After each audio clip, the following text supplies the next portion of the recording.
¿Qué harías si un solo gesto bajo la luna roja pudiera condenarte y enamorarte al mismo tiempo? Hola a todos, bienvenidos todos a el canal Relato del Alma Apache. Y hoy, debo advertirles, esta historia podría hacer que no puedas dormir esta noche. Lo que voy a narrarte está tejido con hilos de amor, guerra y decisiones que marcan el alma para siempre. Es una historia que nace de la tierra seca del suroeste, de un tiempo en que la pólvora y la sangre eran tan comunes como el polvo en el viento. Así que, antes de que te pongas cómodo, tómate un momento para dar me gusta al video y suscribirte, pero solo si realmente te gusta lo que hago. Aquí.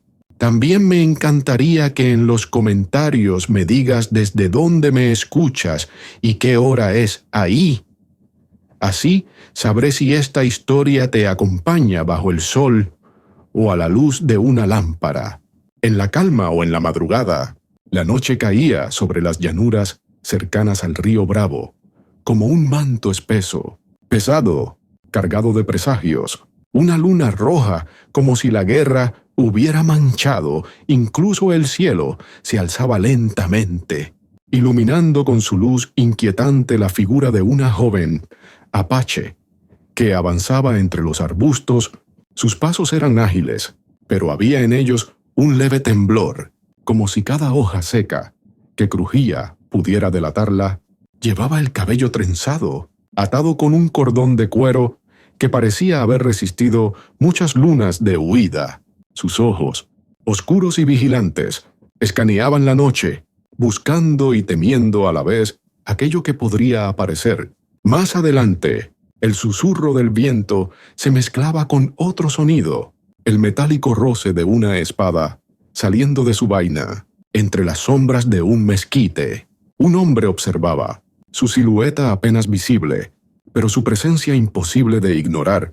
Vestía el uniforme desgastado de un soldado mexicano, aunque las manchas y remiendos hablaban de semanas, tal vez meses, sin resguardo de cuartel ni orden directa.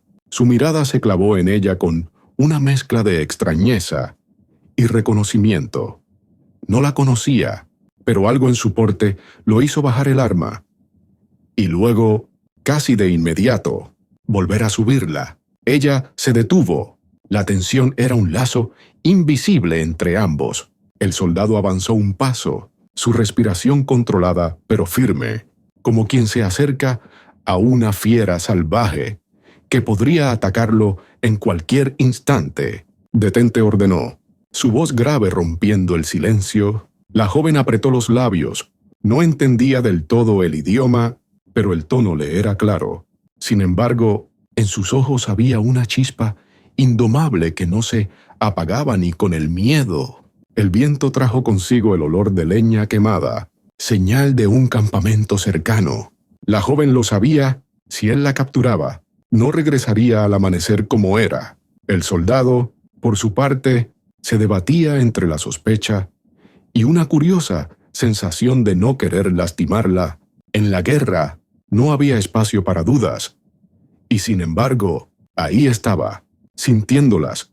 Ella dio un paso atrás, tanteando el terreno y con voz apenas audible, como quien pide a un dios desconocido, pronunció en su lengua: «Por favor, no me levantes la falda». No era una súplica de vergüenza común.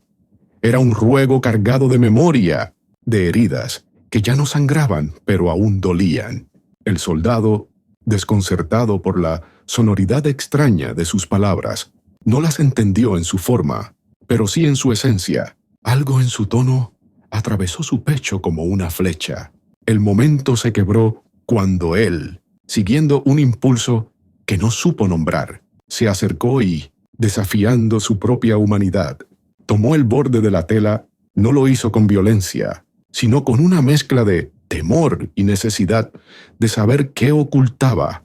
Y fue entonces que su alma se detuvo. Lo que vio, o más bien lo que comprendió, no fue un secreto de carne, sino un signo sagrado pintado en su piel. un símbolo apache que significaba prometida del fuego. Era una marca que declaraba a la portadora bajo protección espiritual un juramento que ni la guerra debía romper. Él no sabía por qué, pero su corazón se sintió pesado. Ese instante lo condenó. Supo que no podría olvidar a esa mujer, ni tampoco el peso de lo que había hecho. El viento volvió a soplar, frío, como si los espíritus de la noche hubieran presenciado todo y emitieran su juicio silencioso. En algún lugar, un coyote aulló y con su lamento comenzó una historia que ninguno de los dos había planeado vivir, pero que los uniría para siempre. El amanecer no trajo calma. La guerra había dejado su huella sobre la tierra como una llaga abierta, y la frontera entre México y lo que pronto sería reclamado por Estados Unidos ardía no solo con fuego, sino con resentimientos. En 1847, las noticias viajaban más lentas que las balas, pero incluso el polvo sabía que el Tratado de Guadalupe Hidalgo estaba cerca y que ninguna firma en papel detendría la rabia acumulada en los pueblos. La luna roja de la noche anterior se había desvanecido, pero su recuerdo permanecía en el soldado que, con paso firme, escoltaba a la joven apache hacia un campamento improvisado en las afueras de un río. El campamento no era un lugar de orden militar, era un punto de encuentro de supervivientes, soldados heridos que ya no podían pelear, mujeres que habían perdido a sus maridos en emboscadas, niños descalzos con la mirada demasiado vieja para su edad, entre las carpas hechas de lonas rotas y los fogones donde hervían caldos aguados. La vida se sostenía a duras penas. En aquel espacio, las diferencias de uniforme o lengua parecían disolverse, pero solo hasta que la memoria despertaba. Ella, con la frente alta, no se comportaba como prisionera, caminaba sin bajar la mirada, aunque cada paso era un recordatorio de que estaba en territorio enemigo. Algunos la miraban con curiosidad, otros con recelo. Había historias de ataques apaches contra caravanas mexicanas y de represalias que dejaban aldeas enteras vacías. Para muchos, la simple presencia de esa joven era una amenaza, y el soldado lo sabía. Se llamaba Ignacio Valdivia, tenía 27 años y venía de Durango, donde había dejado una prometida que nunca recibió sus cartas. La guerra lo había cambiado. La pólvora le había dado una dureza en la mirada, pero también un cansancio que no se curaba con el sueño. Aquella noche, después del encuentro bajo la luna, había dormido poco. La imagen del símbolo pintado en la piel de ella lo perseguía. No era supersticioso, pero había aprendido a respetar lo que no entendía. Cuando la llevó ante el comandante del campamento, el teniente Cordero, el hombre la examinó como quien observa un mapa ajeno. ¿Es prisionera o espía?, preguntó sin levantar la voz, pero con un filo en cada palabra. Ignacio dudó un instante antes de responder. Es una mujer que viajaba sola, no tenía armas. Eso no la hace menos peligrosa, replicó Cordero. Saben moverse sin dejar rastro y esconden mensajes en su ropa, en sus cabellos, incluso en su piel. La frase hizo que Ignacio desviara la mirada. Cordero notó el gesto y frunció el ceño. «Regístrala», ordenó a una soldadera que estaba cerca, pero la joven, entendiendo la intención, dio un paso atrás y habló en apache, con voz firme, como si no hubiera miedo en ella. Ignacio no comprendió todas las palabras, pero captó el sentido. «Si me tocas, romperás un juramento más viejo que tu guerra». El silencio se extendió, roto solo por el chisporroteo de un fogón. El teniente, irritado por no entender, hizo un gesto brusco y se alejó, dejándolos con la orden tácita de vigilarla. Ignacio La condujo a una esquina del campamento, cerca de un nogal retorcido, y le dio un trozo de pan duro. Ella lo aceptó, pero no lo comió. Simplemente lo sostuvo, como si primero necesitara asegurarse de que no era una trampa. A lo lejos, un grupo de niños jugaba con piedras y palos, fingiendo ser soldados. Uno de ellos, un mestizo de ojos claros, se acercó y le preguntó a Ignacio en voz baja: ¿Es de las que cortan cabelleras? El soldado lo miró con severidad y le respondió: es una persona igual que tú. No olvides eso. El niño asintió, aunque sus ojos seguían llenos de preguntas. La tarde trajo consigo un rumor inquietante. Un destacamento estadounidense había cruzado el río y se acercaba, barriendo con todo a su paso. El campamento comenzó a prepararse para evacuar. Ignacio sabía que, en ese caos, la joven podría intentar huir, y parte de él quería dejarla ir. Pero otra parte, la que aún no se atrevía a nombrar, quería mantenerla cerca, como si de alguna forma su presencia pudiera salvarlo de algo que él mismo no comprendía.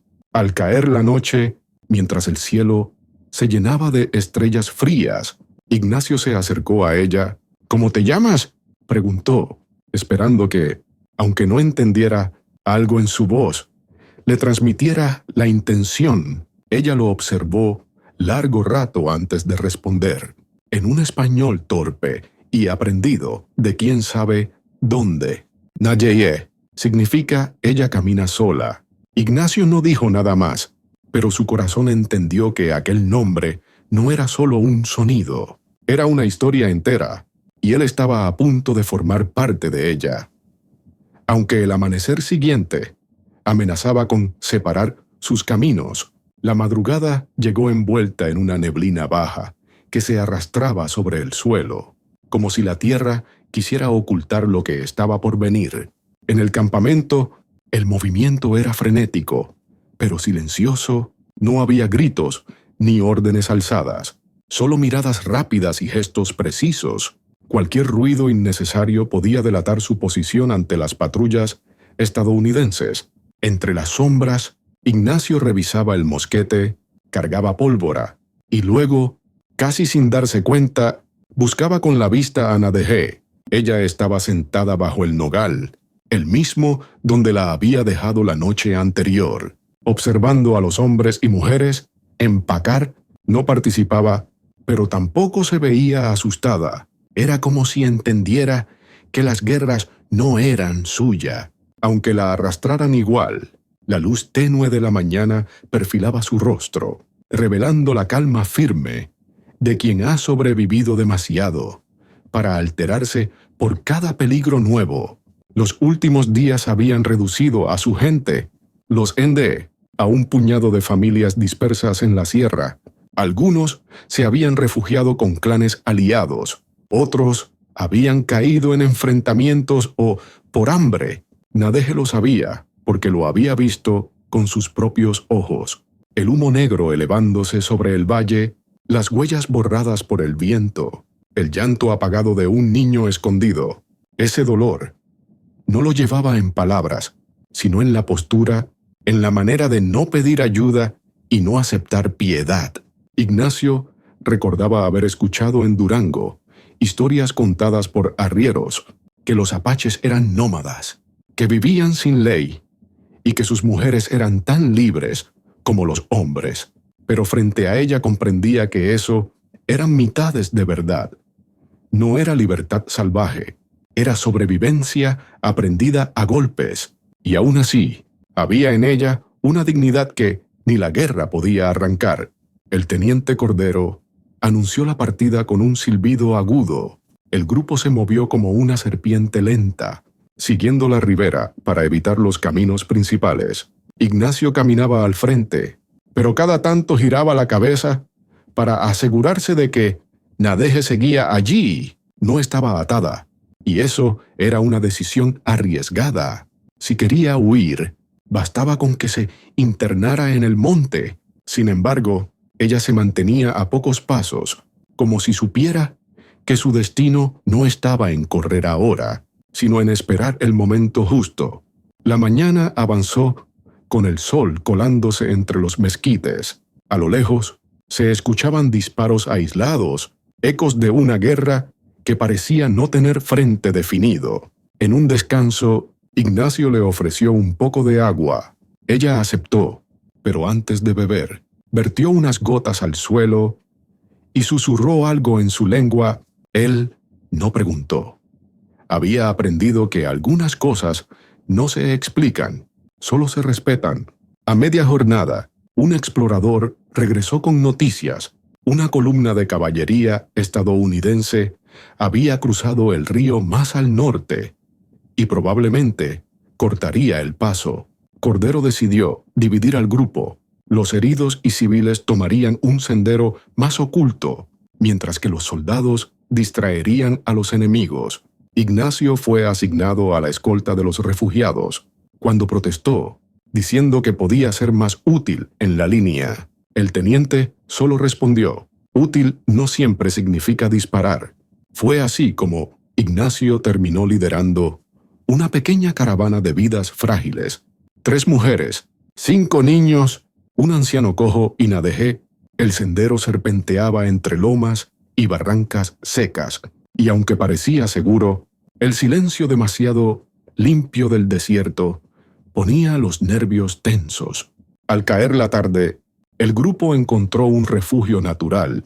En una cañada estrecha, encendieron un fuego mínimo para hervir agua. Cuidando que el humo no subiera alto, los niños, agotados, se durmieron rápido, y el anciano mascaba hojas amargas contra el dolor. Ignacio se sentó aparte, limpiando su arma por costumbre más que por necesidad.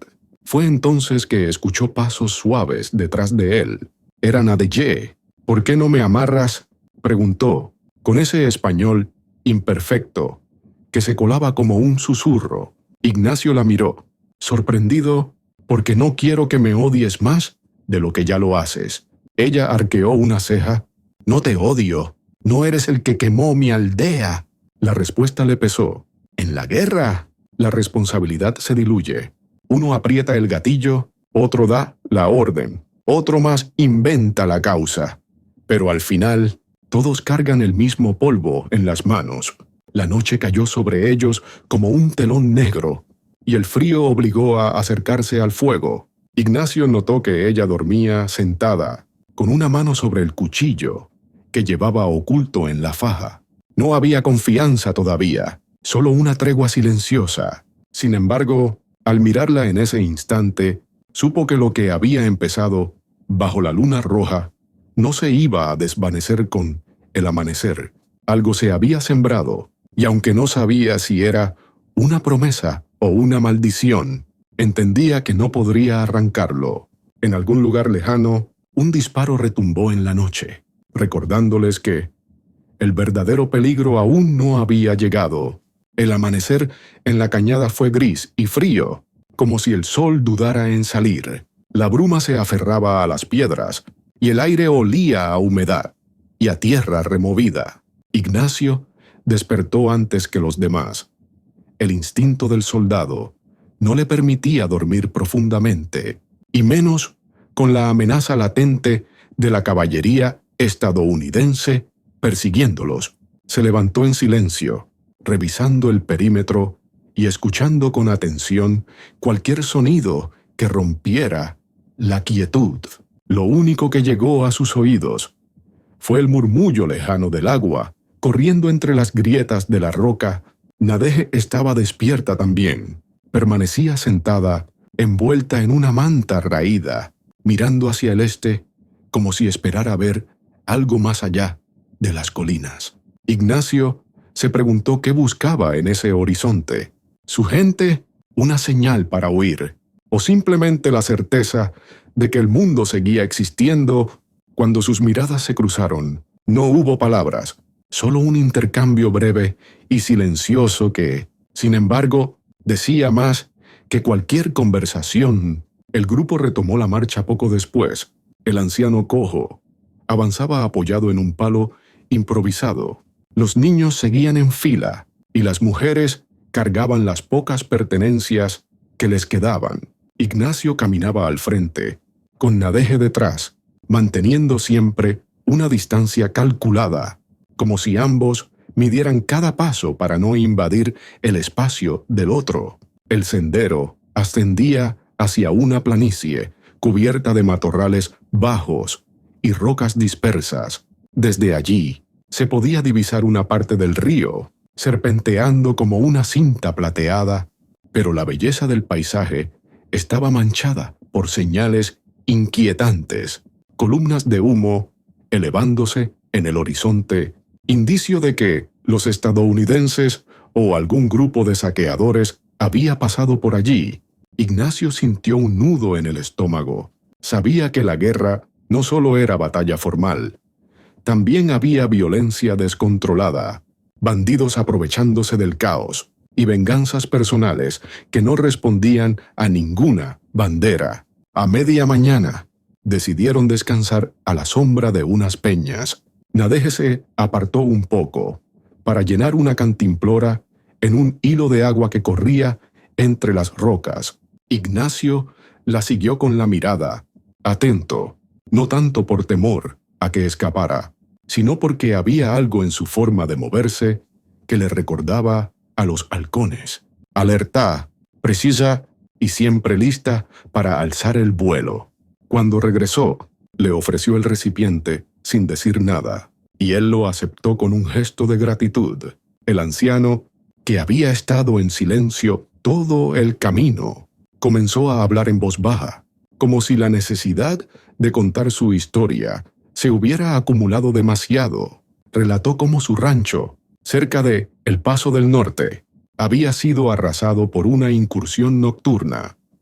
No sabía si eran soldados de Texas, bandidos o indios hostiles, pero la consecuencia era la misma: tierra quemada, ganado robado y un hijo que nunca volvió. Ignacio lo escuchó con respeto, aunque sabía que las historias de pérdida eran infinitas en aquel tiempo.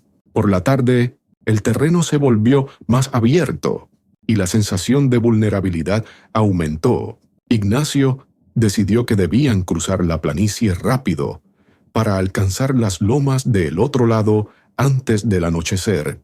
Avanzaron con paso rápido, pero a mitad del camino, un relincho distante detuvo al grupo en seco. Ignacio levantó la mano para indicar silencio y agachó la cabeza, escuchando el eco de cascos sobre piedra. Se acercaba. Al barranco ordenó en voz baja. Se movieron con rapidez, buscando cobertura entre unas formaciones rocosas. Desde allí, Ignacio pudo ver, a través de un claro, a 3 jinetes con uniformes polvorientos y sombreros de ala ancha, claramente estadounidenses. Llevaban rifles en la espalda y conversaban en un inglés que él no alcanzaba a entender del todo, pero captó la palabra scouts varias veces. El grupo esperó en tensión hasta que los jinetes desaparecieron en la distancia. Aún así, Ignacio sabía que era cuestión de tiempo antes de que más patrullas pasaran por la zona. Tenían que moverse de noche para aumentar sus posibilidades. Ese anochecer, mientras el cielo se teñía de un rojo apagado, Ignacio se acercó a Nadege. Esta noche caminaremos sin fuego y sin hablar. Si te alejas, no podré protegerte, dijo, midiendo sus palabras para no sonar como una amenaza. Ella lo miró fijamente y luego respondió: no necesito que me protejas. Pero hizo una pausa, como si buscara las palabras correctas en español. No quiero morir todavía. Era la primera vez que admitía en voz alta un deseo que no fuera sobrevivir por instinto. Ignacio sintió un peso extraño en el pecho. Tal vez, pensó, esa era la confesión más humana que alguien podía hacer en medio de una guerra. Querer seguir vivo, no por obligación, sino por decisión. La noche los envolvió en un silencio espeso, y el grupo se deslizó entre las sombras, dejando atrás la planicie iluminada por la luna. Pero el verdadero peligro aún estaba adelante. esperando pacientemente su momento para aparecer. La noche en el desierto no es silenciosa. El viento soplaba entre los matorrales, produciendo un silbido agudo, y algún coyote solitario rompía la oscuridad con un aullido prolongado. Ignacio guiaba al grupo con paso rápido, pero medido, siguiendo un sendero apenas visible que bordeaba las lomas. La luz de la luna era suficiente para ver el terreno, pero también para exponerlos si alguien los buscaba desde lejos. Nadeje caminaba unos pasos detrás de él, con los niños entre ambos. La más pequeña, una niña mestiza de cabello enmarañado, iba tomada de su falda. Aunque no hablaban el mismo idioma, Nadeje le había enseñado un juego de apretar la mano 2 veces, como señal de que todo estaba bien. Ignacio lo notó y se sorprendió. En medio de la desconfianza y el peligro, ella encontraba espacio para gestos pequeños, casi tiernos. Llegaron a un cañón estrecho donde el eco de los pasos se amplificaba. Ignacio ordenó una breve pausa, y todos se agazaparon contra las paredes de piedra. El anciano respiraba con dificultad, y el aire frío no ayudaba. Ignacio sacó de su morral un poco de tabaco y se lo ofreció. El viejo aceptó con una inclinación de cabeza, agradecido por la cortesía más que por el regalo. Fue entonces cuando un ruido distinto cortó el aire, un golpe metálico, como una herradura contra roca. Ignacio levantó el mosquete y miró hacia la entrada del cañón. A contraluz de la luna, 3 siluetas se recortaron en lo alto. Jinetes, no eran los mismos exploradores que habían visto antes. Estos llevaban chaquetas oscuras y sombreros planos. Bandidos. Ignacio hizo una señal urgente para que todos se movieran hacia una grieta lateral. El grupo se deslizó, pegándose al suelo. Nadeje tomó la mano de la niña y la guió, ayudándola a pasar entre las rocas. El anciano quedó rezagado. Ignacio retrocedió para empujarlo con fuerza hacia el refugio improvisado. Los cascos resonaban cada vez más cerca. Los bandidos bajaron del promontorio y comenzaron a explorar el cañón, hablando en un español rudimentario, mezclado con inglés. No buscaban a nadie en particular. Buscaban botín. Ignacio lo sabía. Si los encontraban, no habría distinción entre soldados, civiles o cautivos. El fuego y la sangre serían lo único seguro. Esperaron, conteniendo la respiración. Ignacio tenía el dedo en el gatillo, pero disparar sería un grito que llamaría a más enemigos. Fue Nadeje quien, sin moverse del todo, sacó de su bolsa un pequeño amuleto hecho de plumas y piedras pintadas, y lo colocó en el suelo, en una grieta visible. Uno de los bandidos lo vio y se detuvo. Lo tomó, lo examinó un instante y escupió al suelo, diciendo algo en tono de burla. Luego, para sorpresa de Ignacio, los 3 dieron media vuelta y se alejaron, como si la presencia de aquel objeto hubiera cambiado su ánimo. Cuando el silencio regresó, Ignacio la miró fijamente.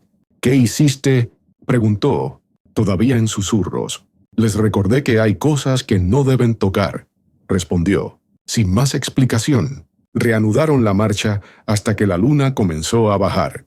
Cerca del amanecer, encontraron una hondonada protegida por arbustos, perfecta para ocultarse durante el día. Allí, los niños se acurrucaron junto a las mujeres y se durmieron casi de inmediato. Ignacio se apartó unos metros para vigilar. Nadeje se le acercó, sosteniendo un trozo de pan.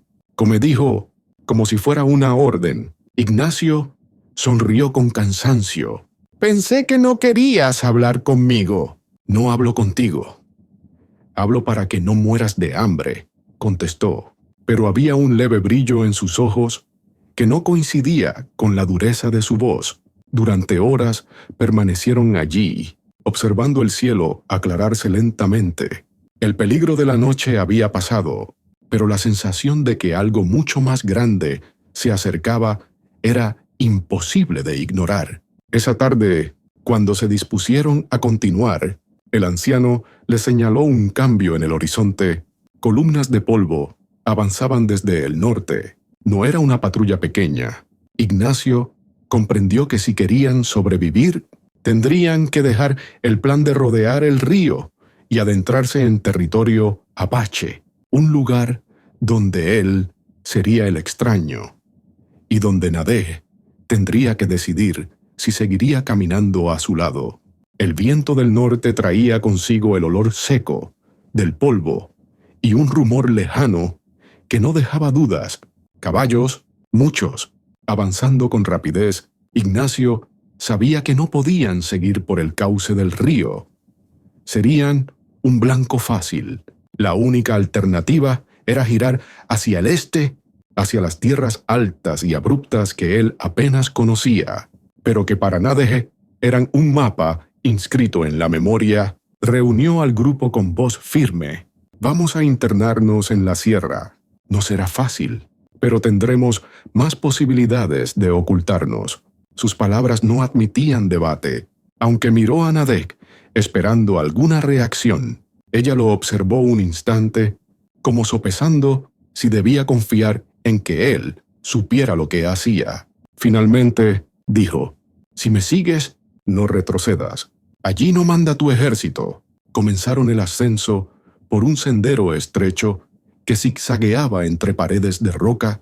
El sol golpeaba con fuerza, y cada paso levantaba polvo que se pegaba a la piel y a la ropa. Los niños, aunque cansados, avanzaban con sorprendente resistencia, guiados por las mujeres que les ofrecían sorbos de agua con cautela.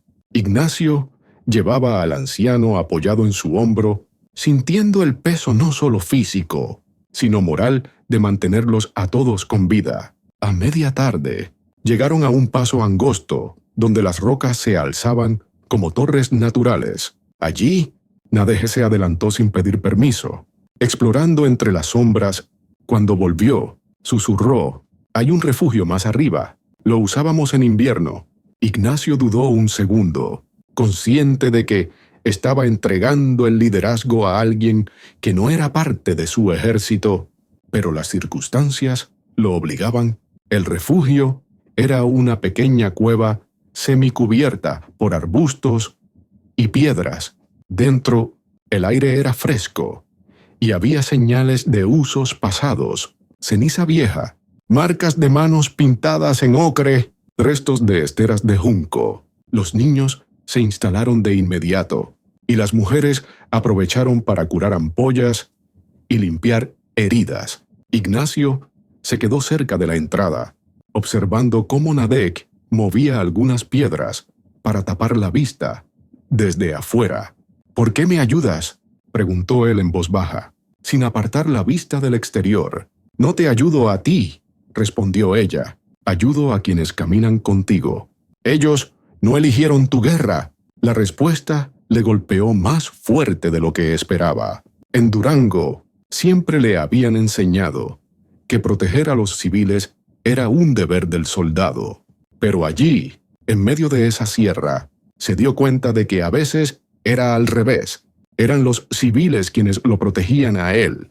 Al recordarle por qué luchaba, al caer la tarde, el anciano le señaló un detalle en el cielo. Un halcón volaba en círculos más abajo, sobre el sendero por el que habían llegado. «Alguien viene», murmuró. Ignacio tensó la mandíbula. Si los perseguidores descubrían su rastro, la cueva dejaría de ser segura. Esa noche, el grupo no encendió fuego. Comieron en silencio, escuchando el crujir de la madera seca, afuera. Movida por el viento, Ignacio se acercó a Nadej, mientras ella tallaba una piedra con otra, afilando el filo de su cuchillo. «Si entran aquí, tus tierras nos protegerán», preguntó. Ella levantó la vista, sus ojos oscuros, brillando en la penumbra. «Mis tierras no protegen a nadie, solo esconden si saben dónde ponerse». El murmullo del viento se transformó en un silbido más agudo, y con él llegaron los ecos de cascos, esta vez mucho más cercanos, Ignacio miró hacia la entrada de la cueva, consciente de que el encuentro con sus perseguidores podía ocurrir en cualquier momento. Sin decirlo, ambos sabían que el amanecer traería el primer choque directo entre ellos y quienes les seguían la pista. En la oscuridad, Ignacio y Nadege compartieron una última mirada antes de intentar dormir. No había tregua firmada entre ellos, pero sí un entendimiento tácito. Si querían sobrevivir, tendrían que confiar el uno en el otro, al menos hasta que el peligro pasara. El amanecer en la cueva fue un susurro de luz filtrándose por las grietas entre las piedras. Afuera, el aire estaba frío y seco, pero cargado de un silencio espeso, que a Ignacio le pareció más inquietante que cualquier ruido. Se levantó despacio, estirando las piernas entumidas, y se asomó a la entrada. No había señales de los jinetes que habían escuchado la noche anterior, pero la tensión en su pecho no se disipaba. Nadege ya estaba de pie, recogiendo algunas hierbas secas que había guardado en un pequeño fardo. Ignacio observó cómo las trituraba entre las manos y las colocaba en un cuenco improvisado de corteza. El aroma fuerte y terroso llenó el aire. Para el anciano, dijo ella, sin mirarlo, si sigue así, no podrá caminar más. Ignacio asintió, reconociendo que, sin su conocimiento de la tierra, probablemente ya habrían perdido a uno de los suyos. Durante el resto de la mañana, permanecieron ocultos en la cueva. La espera fue larga, rota solo por el llanto breve de un niño y por los pasos suaves de Nadege, que iba y venía como una sombra. Ignacio intentó conversar con ella en varias ocasiones, pero sus respuestas eran cortas, medidas. No era hostilidad, sino prudencia, un muro que no se derribaba con insistencia, sino con tiempo. Al mediodía, un sonido nuevo se filtró desde abajo del sendero. Voces en inglés, claras y cercanas. Ignacio hizo una señal para que todos guardaran silencio absoluto. Se arrastró hasta una grieta en la roca y miró. Dos hombres a caballo inspeccionaban la zona, apuntando con los dedos hacia diferentes direcciones. No parecían buscar solo rastros. Uno de ellos llevaba un mapa y el otro señalaba hacia el interior de la sierra. Ignacio tragó saliva. Si seguían esa dirección, tarde o temprano darían con ellos. Fue entonces cuando Nadege se colocó a su lado y, en voz baja, dijo: «Puedo alejarlos, pero tendrás que confiar». «¿Cómo?», preguntó él, sin apartar la vista de los hombres. «Yo me muestro, ellos me siguen. ¿Tú los llevas por otro camino?». Ignacio la miró, incrédulo. «Eso es demasiado arriesgado». Ella encogió los hombros. «Es mi tierra. Ellos no me atraparán. A ti sí». El silencio se prolongó entre ambos. Finalmente, Ignacio negó con la cabeza: «No, no voy a dejar que te expongas así». Pero ella no pidió permiso. Se incorporó, salió por un pasaje estrecho, al otro lado de la cueva, y desapareció entre las rocas antes de que él pudiera detenerla. Unos minutos después, el eco de un grito en inglés rompió el silencio, seguido por el sonido de cascos, alejándose a toda velocidad. Ignacio apretó los dientes, luchando contra el impulso de salir corriendo tras ella. En cambio, aprovechó el momento para mover al grupo por un sendero lateral, guiándolos hacia una zona más densa de matorrales. Avanzaron rápido, sin hablar, hasta que el sol empezó a bajar. Al caer la tarde, cuando ya creía que no volvería a verla, Nadege apareció en la cima de una loma, caminando con la serenidad de quien regresa de un paseo, y no de un riesgo calculado. Tenía el cabello despeinado, el rostro cubierto de polvo, pero en sus labios había una leve sonrisa. «Te dije que no me atraparían», murmuró. Ignacio no respondió de inmediato. Había demasiadas preguntas en su mente, pero ninguna que pudiera hacer sin romper el frágil equilibrio que se estaba formando entre ellos.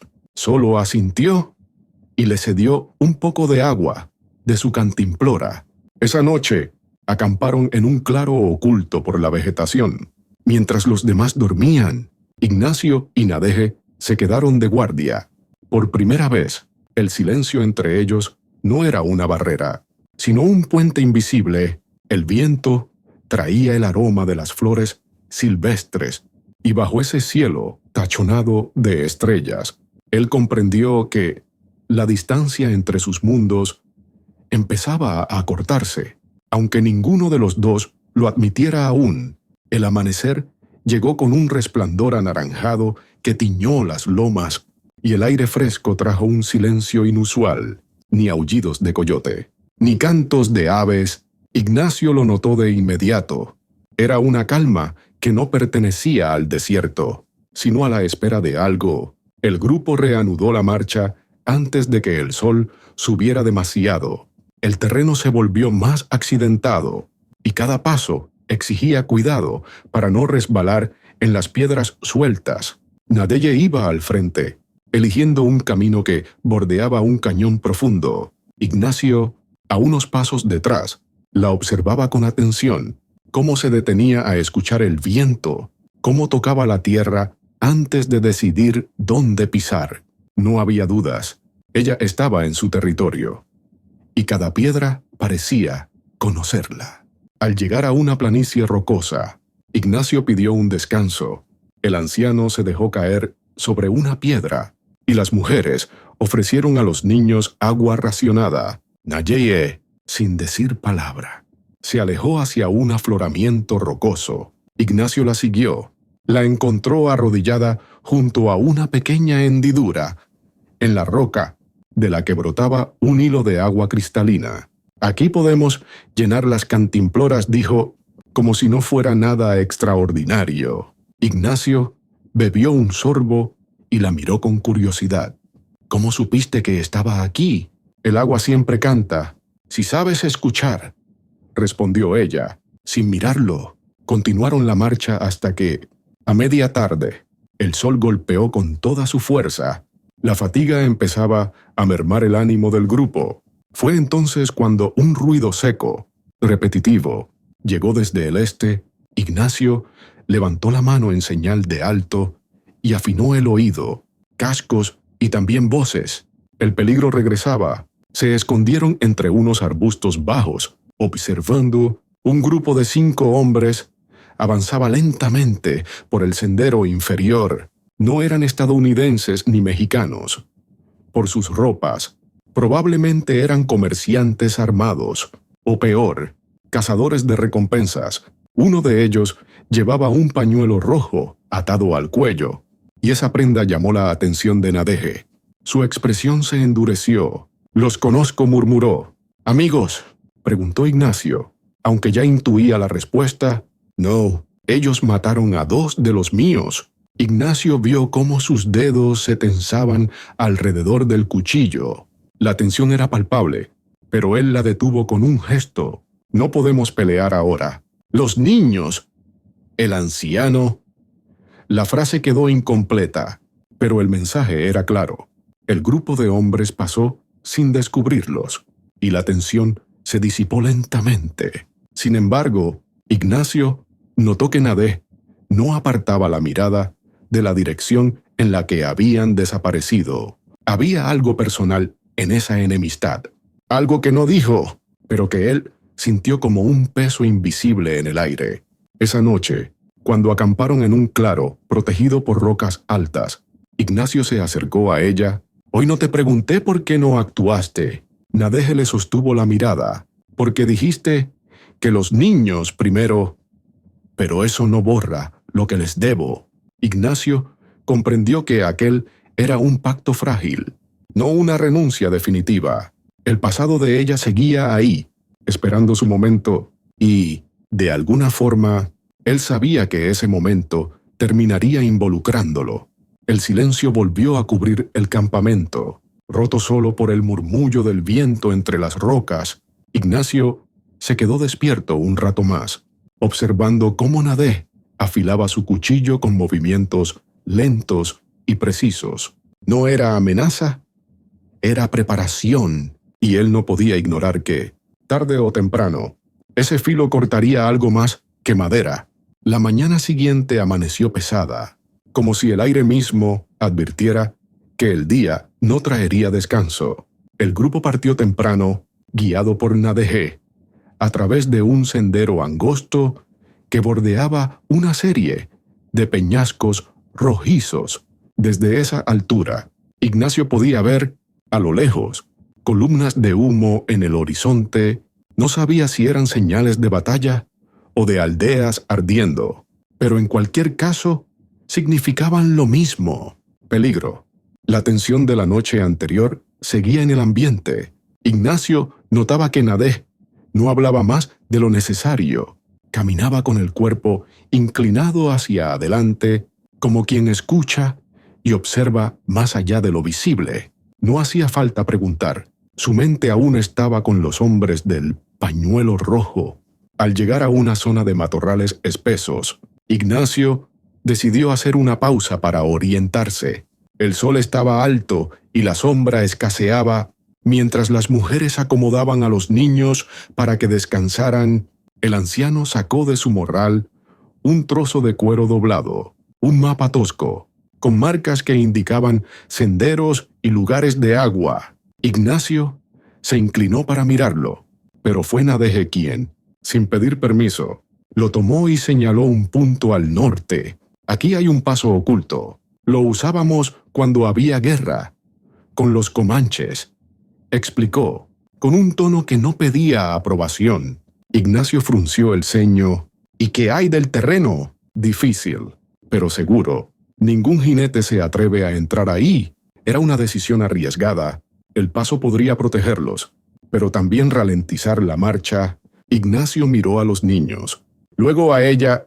Vamos. No fue un acuerdo formal, pero ambos entendieron que era un pacto momentáneo. El sendero hacia el paso era más estrecho de lo esperado. Las paredes de roca se cerraban a su alrededor, y el eco de sus pasos se repetía con un tono extraño, como si las piedras guardaran memorias viejas. Nadé iba delante, apartando ramas y señalando dónde pisar para evitar piedras sueltas. Ignacio la seguía, cargando al niño más pequeño en brazos, mientras el anciano avanzaba apoyado en su palo. A mitad de camino, un sonido distinto rompió el silencio, ramas quebrándose detrás de ellos. Ignacio se giró de inmediato, mosquete en mano. Entre los arbustos apareció un hombre, uno de los del pañuelo rojo. Sus ojos se encontraron con los de Nadé, y en ese instante, Ignacio entendió que no se trataba de un encuentro casual. El hombre no estaba solo. Dos figuras más emergieron, armadas con cuchillos y pistolas viejas. No gritaron ni corrieron. Avanzaban con una calma calculada, como cazadores que ya habían decidido dónde caería la presa. Ignacio se movió para ponerse entre ellos y el grupo pero Nadé lo detuvo con una mano en el brazo. «Déjame hablar». Se adelantó unos pasos, diciendo algo en apache que Ignacio no entendió, pero que sonaba como un desafío. El hombre del pañuelo rojo respondió en la misma lengua, con una sonrisa torcida. Fue entonces cuando Nadé volvió a hablar en español, sin apartar la vista de él. «Ellos quieren un intercambio, agua y comida, por dejar que sigamos». Ignacio sabía que ese tipo de acuerdos rara vez terminaban bien. Miró a Nadé, buscando en sus ojos si ella creía en esa negociación. Lo que vio no fue confianza, sino un cálculo frío. «Si aceptamos, seguirán siguiéndonos», dijo Ignacio en voz baja. «Si no aceptamos, hoy muere alguien», respondió ella. El silencio que siguió fue breve, pero pesado. Ignacio tomó aire, tomó una decisión y asintió. Les entregarían parte de las provisiones, pero bajo una condición que él mismo impondría. Caminó hacia los hombres, cargando un saco con comida y una cantimplora. Cuando se los tendió, habló en voz firme: «Esto es lo único que tendrán si los volvemos a ver. No habrá trato. El hombre del pañuelo rojo lo miró un instante. Luego tomó el saco sin responder. Se dieron media vuelta y desaparecieron por donde habían venido. Cuando el grupo volvió a moverse, Nadege se mantuvo en silencio, pero Ignacio sabía que aquella alianza improvisada no era más que una tregua, una que podría romperse en cualquier momento, y que, de algún modo, los había unido a ambos contra un enemigo común. El paso oculto resultó ser más traicionero de lo que Ignacio había imaginado. Las paredes de roca se estrechaban tanto que en algunos tramos tenían que caminar de lado, y el suelo era una mezcla de grava suelta y raíces secas que amenazaban con hacerlos caer. El aire se volvía más fresco y denso, cargado con el olor de plantas que Ignacio no reconocía. El eco de sus pasos parecía amplificarse, y, por momentos, tenía la sensación de que alguien más lo seguía desde muy cerca. Nadege no mostraba señales de cansancio. Sus pies se movían con la seguridad de quien conoce cada curva y cada sombra del camino. De vez en cuando se agachaba para recoger piedras lisas y las dejaba caer por rendijas entre las rocas. Ignacio comprendió que era una forma de escuchar el tiempo que tardaban en golpear el fondo, calculando así la profundidad de los desfiladeros. El grupo avanzó sin incidentes hasta que, cerca del mediodía, el estrecho se abrió a una pequeña explanada, oculta entre paredes de piedra.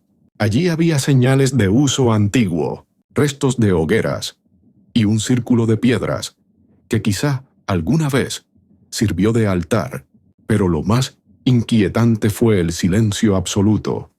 Ni insectos ni aves rompían la quietud. Ignacio estaba revisando el perímetro cuando un silbido agudo cortó el aire. Se giró de inmediato y vio a Nadege agachada, mirando hacia la entrada por donde habían llegado. Sus labios pronunciaron una palabra breve, urgente. Bandidos. Los del pañuelo rojo no habían respetado la tregua. 5 hombres emergieron de las sombras del paso, armados con rifles y cuchillos. Esta vez no había espacio para negociar. Sus rostros mostraban la certeza de que no iban a dejar testigos. Ignacio colocó a las mujeres y niños detrás de un afloramiento rocoso. Mientras el anciano buscaba cobertura, el primer disparo resonó como un trueno en el espacio cerrado. Ignacio respondió de inmediato, derribando a uno de los atacantes, pero el eco de las balas se multiplicó y llenó la explanada de polvo y gritos. Nadeye, armada solo con su cuchillo, y una pequeña onda se movía entre las rocas con una agilidad que confundía a los enemigos.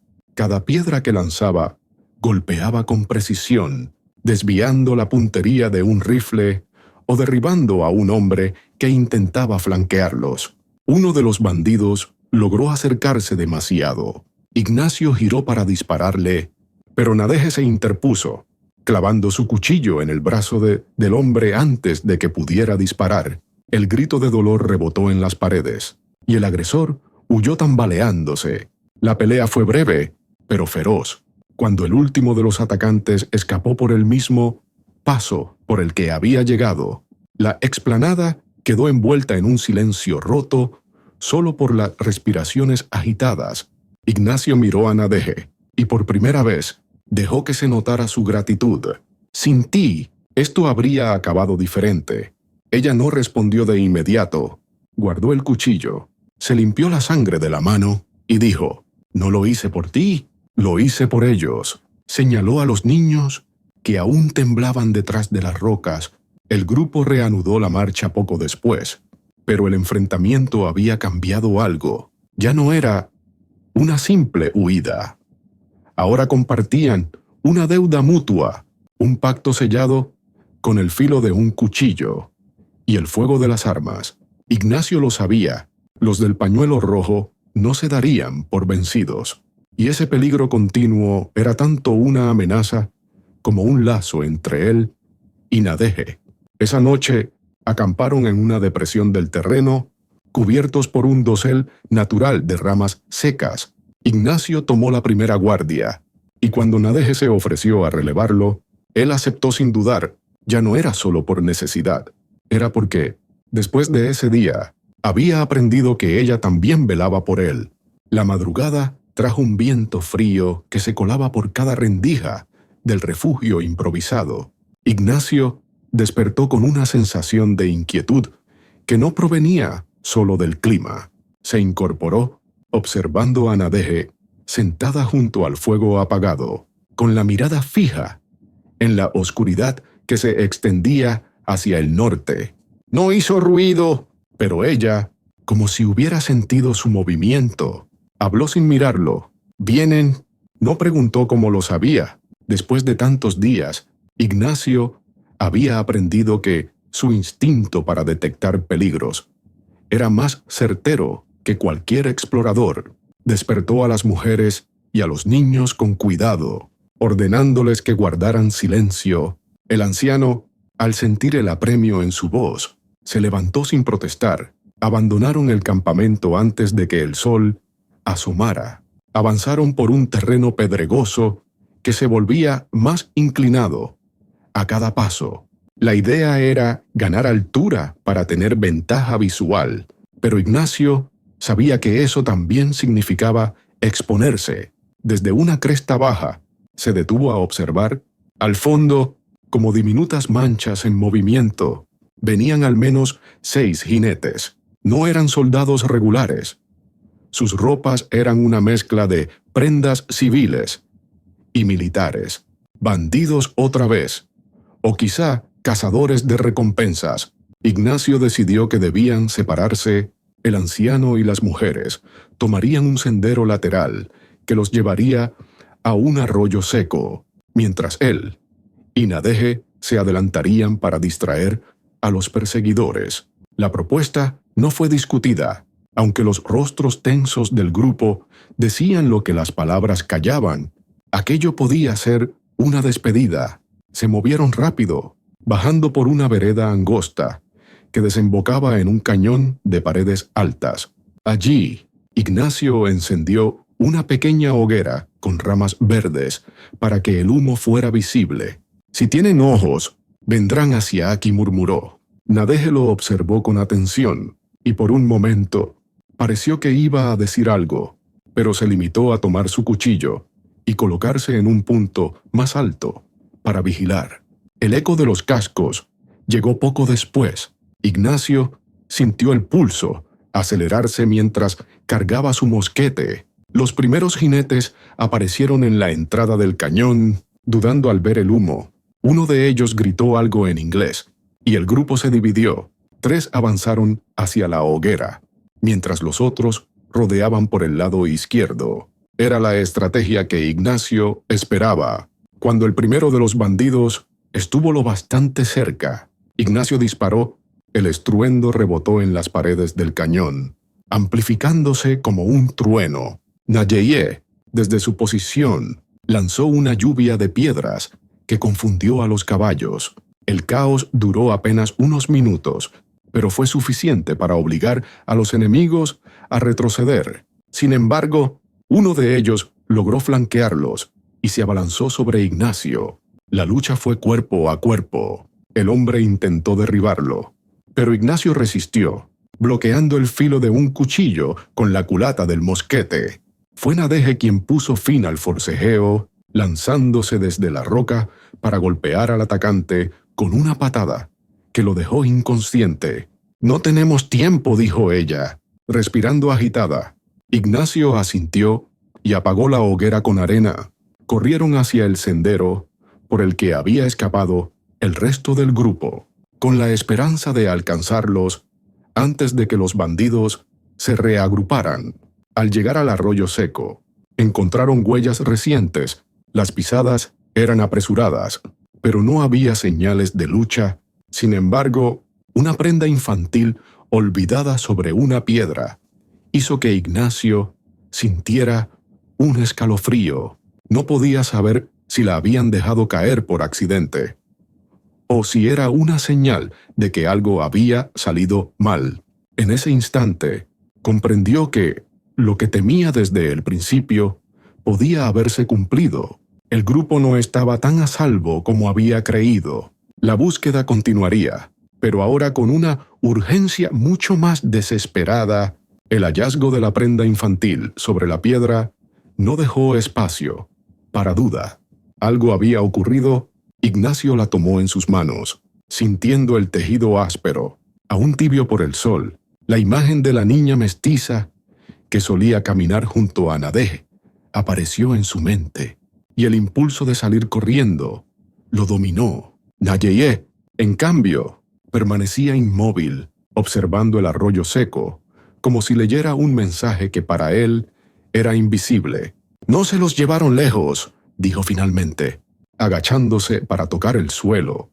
«Las huellas son frescas, pero hay otras que no reconozco». Ignacio se inclinó para mirar.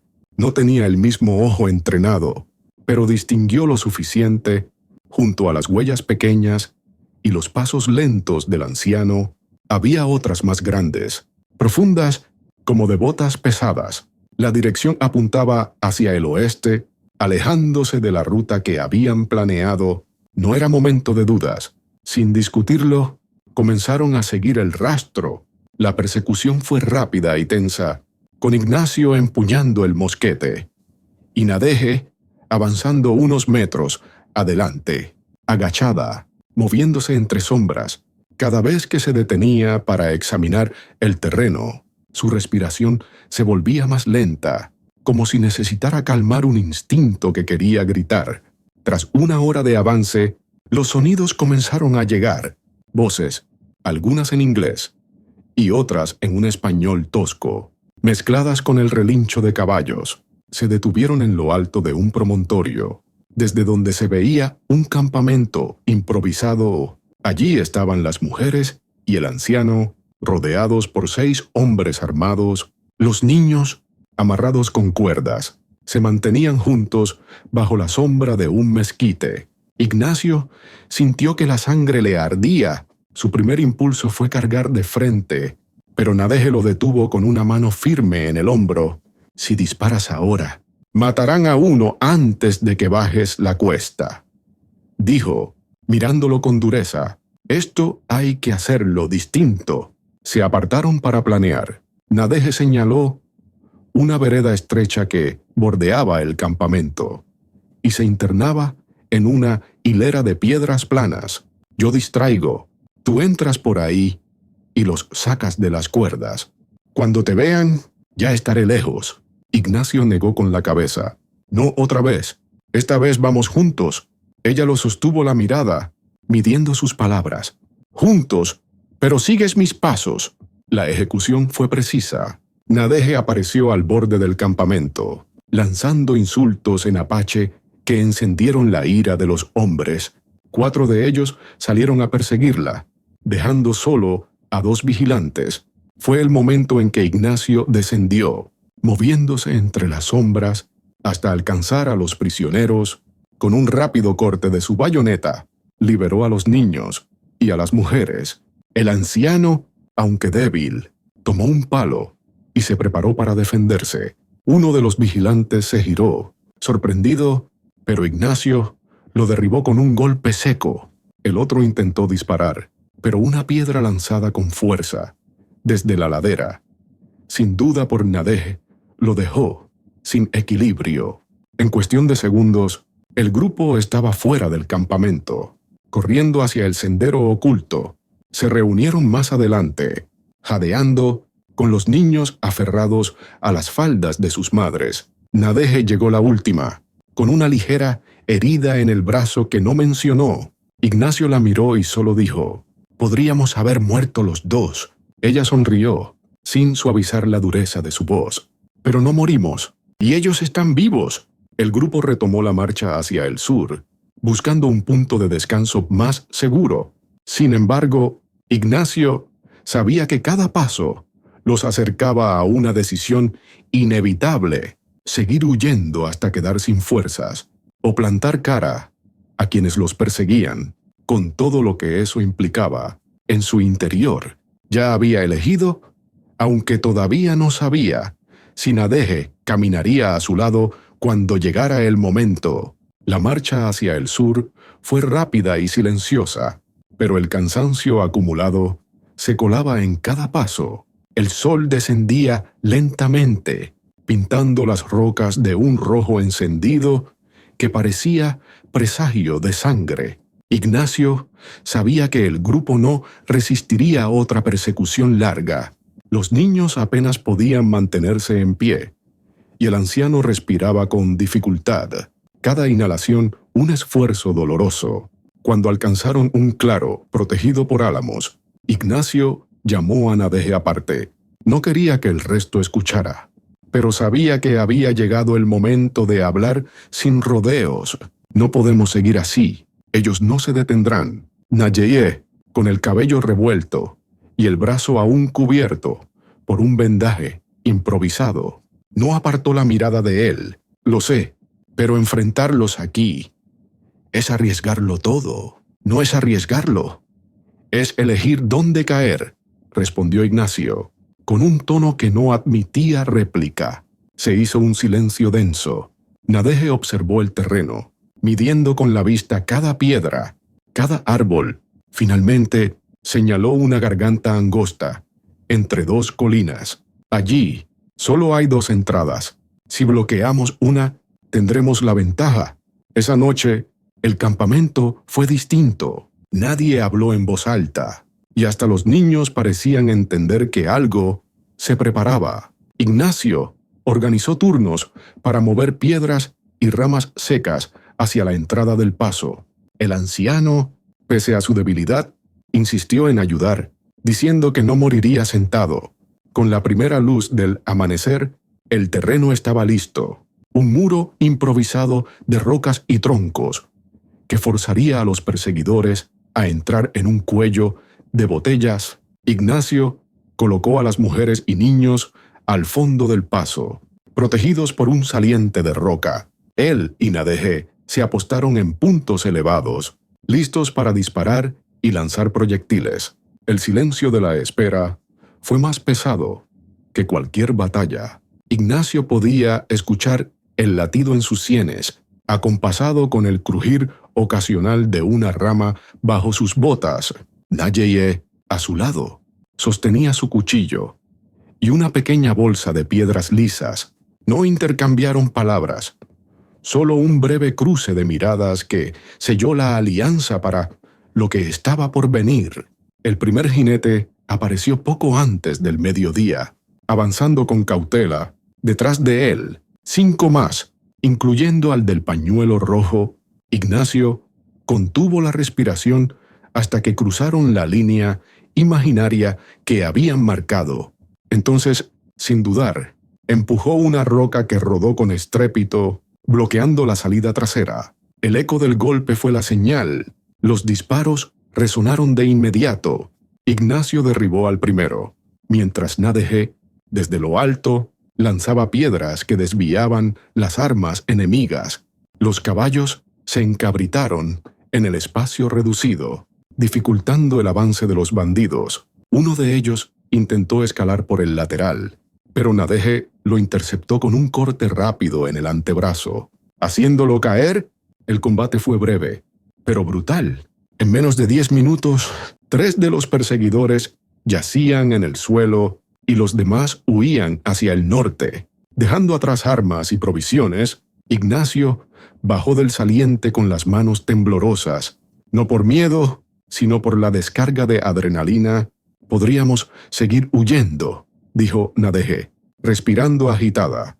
Pero después de hoy, dudo que vuelvan pronto. Ignacio la miró, reconociendo en su voz no solo cansancio, sino una chispa de algo más. Respeto, no lo dijo, pero ambos sabían que aquella batalla no solo había protegido al grupo, sino que había sellado un vínculo forjado en la pólvora y el riesgo compartido. Esa noche, mientras el fuego crepitaba bajo las estrellas, Ignacio comprendió que ya no veía a Nadege solo como una aliada circunstancial. Y ese cambio, aunque peligroso en medio de la guerra, era algo que no podía ignorar. El amanecer después de la emboscada trajo un silencio distinto, más liviano, como si hasta el viento hubiera decidido darles una tregua. El grupo, aunque exhausto, parecía caminar con un paso más firme. Habían sobrevivido, y eso, en tiempos de guerra, era una victoria rara.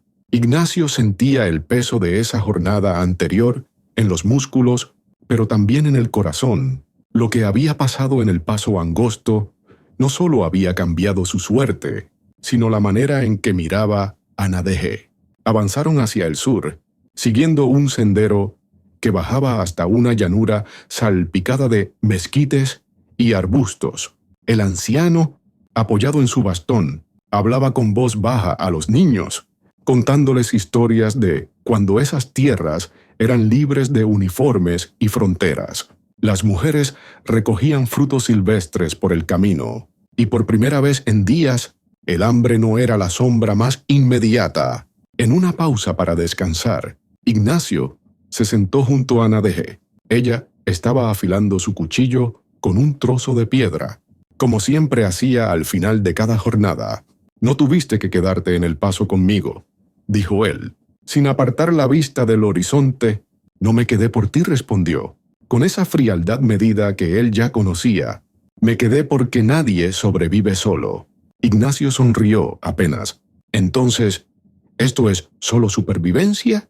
Nadege levantó la mirada y durante un instante, el silencio entre ellos no fue de distancia, sino de algo más complejo, más frágil. «Por ahora», murmuró. Continuaron la marcha hasta llegar a un pequeño cañón donde encontraron agua fresca y un refugio natural. Decidieron pasar allí la noche. Mientras los demás encendían el fuego, Ignacio se acercó al anciano para preguntarle cuánto faltaba para alcanzar un territorio verdaderamente seguro. El viejo lo miró con cansancio, pero también con cierta compasión. «Seguridad», dijo, «no es un lugar. Hijo, es la gente que decide quedarse contigo». Esa noche, el cielo estaba limpio y las estrellas parecían más cercanas que nunca. Ignacio se apartó un poco del campamento para vigilar. Nadege lo siguió, sin hacer ruido, y se quedó a su lado. «¿Por qué te fuiste de tu casa?», preguntó ella de pronto. Ignacio tardó en responder. «Porque me dijeron que luchar era lo correcto». «¿Y por qué?». «Pensé que si servía a algo más grande, encontraría un sentido». Hizo una pausa. «Pero cada día me pregunto si no fue todo una mentira». «No eres el único», dijo Nadege, mirando las estrellas. El silencio se instaló de nuevo, pero no era incómodo. Era un respiro compartido, un momento en el que, por un instante, la guerra parecía no existir. Ignacio se dio cuenta de que, aunque al amanecer seguirían caminando, algo entre ellos ya había cambiado. El respeto se había convertido en una forma de cuidado, y ese cuidado empezaba a parecerse peligrosamente al afecto. Cuando regresaron al campamento, el anciano estaba contando historias a los niños, y las mujeres sonreían cansadas. Ignacio pensó que, tal vez, después de todo, había algo que podía construirse incluso en medio de la destrucción. Y mientras observaba a Nadege acomodarse para dormir, supo que, si llegaba el momento de elegir entre su deber y ella, ya no habría duda sobre la decisión. El último tramo de la travesía comenzó antes del amanecer, cuando el cielo apenas insinuaba un tono azul sobre la línea de las montañas. Ignacio despertó al grupo con suavidad, sabiendo que cada minuto de ventaja sobre quienes aún podían perseguirlos era crucial. El aire fresco y la quietud de la madrugada daban una falsa sensación de paz, pero en el corazón de todos latía la urgencia de llegar a un lugar donde no tendrían que dormir con un ojo abierto. Nadege guiaba, como había hecho desde que se internaron en su territorio. El sendero descendía hacia un valle fértil, bordeado por álamos, y atravesado por un arroyo que reflejaba la luz temprana. El anciano, al verlo, se detuvo un instante y murmuró algo que Ignacio no entendió, pero el tono tenía una reverencia especial, como quien reconoce un sitio sagrado.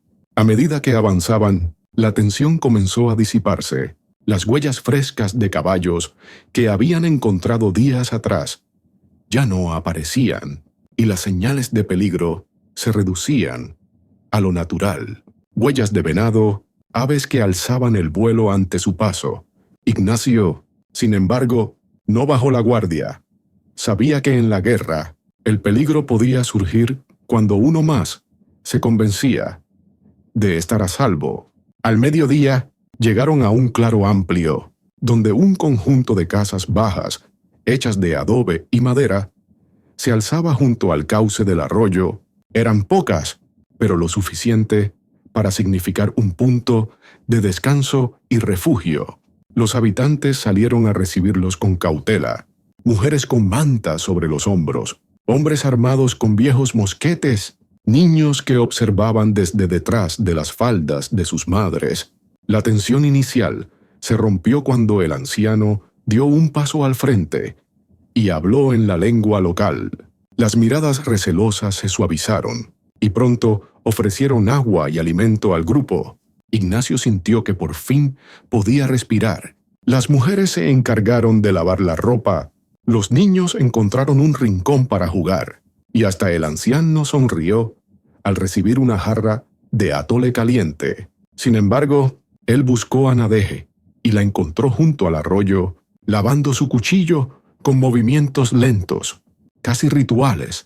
«Llegamos», dijo él, como si la palabra tuviera el poder de cerrar todo lo que habían pasado. Ella levantó la vista y lo observó en silencio. «¿Llegaron ellos?», respondió. «Yo sigo caminando». Ignacio frunció el ceño. «¿A dónde?». «Más allá». «Mi gente. Lo que queda de ella. No está aquí». «No puedo quedarme».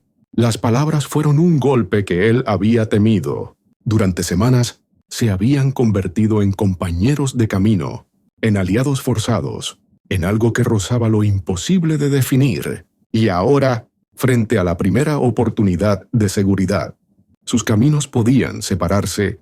«Podrías quedarte», dijo él, casi en un susurro. «Aquí nadie te obligará a nada». Nadege sonrió apenas, pero no había burla en su gesto. «Aquí también hay guerra, solo que todavía no ha llegado». Hizo una pausa, y sus ojos, oscuros y profundos, lo sostuvieron con firmeza. «No olvides lo que viste bajo la luna roja. Eso es lo que me protege y lo que me condena». Ignacio quiso decir algo más, pero ella ya estaba guardando su cuchillo y ajustando la faja.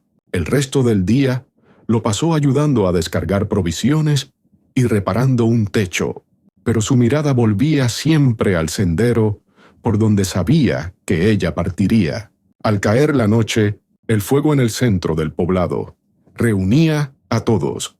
Se contaban historias, se compartía pan, y por primera vez en mucho tiempo, Ignacio escuchó risas sin miedo. Nadege no estaba entre ellos. La buscó con la mirada y la encontró en el borde del claro, mirándolo una última vez antes de desaparecer en la oscuridad. No hubo palabras, solo ese cruce de miradas que decía todo lo que la guerra no les había dejado decir. Ignacio se quedó junto al fuego, sintiendo el peso de la pérdida y, al mismo tiempo, una extraña paz, porque aunque no sabía si volverían a encontrarse, sabía que, en algún lugar del vasto desierto, ella seguía caminando, y que su alma, la misma que había temblado aquella noche bajo la luna roja, ya nunca volvería a ser la misma. En el suroeste de Estados Unidos, durante los últimos años de la Guerra México-estadounidense, Ignacio Valdivia, un soldado mexicano cansado de la guerra, encuentra a Nadege, una joven apache, marcada por un símbolo sagrado que la protege espiritualmente. Su primer encuentro, bajo una luna roja, despierta en Ignacio una atracción y una inquietud que no puede explicar. Obligados por las circunstancias, se ven forzados a viajar juntos mientras escoltan a un pequeño grupo de civiles mujeres, niños y un anciano a través de territorios peligrosos. En el camino enfrentan patrullas estadounidenses, bandidos, cazadores de recompensas y un terreno hostil. Nayeye, desconfiada pero decidida, guía al grupo por pasos ocultos y lugares sagrados de su pueblo, mientras Ignacio aprende a ver más allá de las historias y prejuicios que le contaron sobre los apaches. Entre emboscadas y huidas, desarrollan un respeto mutuo que, sin proponérselo, se convierte en un vínculo profundo. La amenaza constante de los hombres del pañuelo rojo pone a prueba su alianza, llevándolos a emboscadas calculadas y enfrentamientos directos. Cada batalla compartida fortalece la conexión entre ambos. Aunque ninguno se atreve a ponerle nombre, finalmente logran llegar a un pequeño poblado donde el grupo encuentra refugio. Sin embargo, la seguridad no detiene a Nadege. Su camino sigue, buscando lo que queda de su gente. Ignacio se queda comprendiendo que el amor, o lo que fuera ese lazo entre ellos, no siempre significa permanecer juntos, sino respetar el rumbo del otro. Bajo el recuerdo de la luna roja, ambos continúan sus vidas en direcciones distintas, llevando consigo una historia marcada por la guerra, la confianza ganada y la certeza de que, aunque separados, algo de sus almas seguirá caminando lado a lado.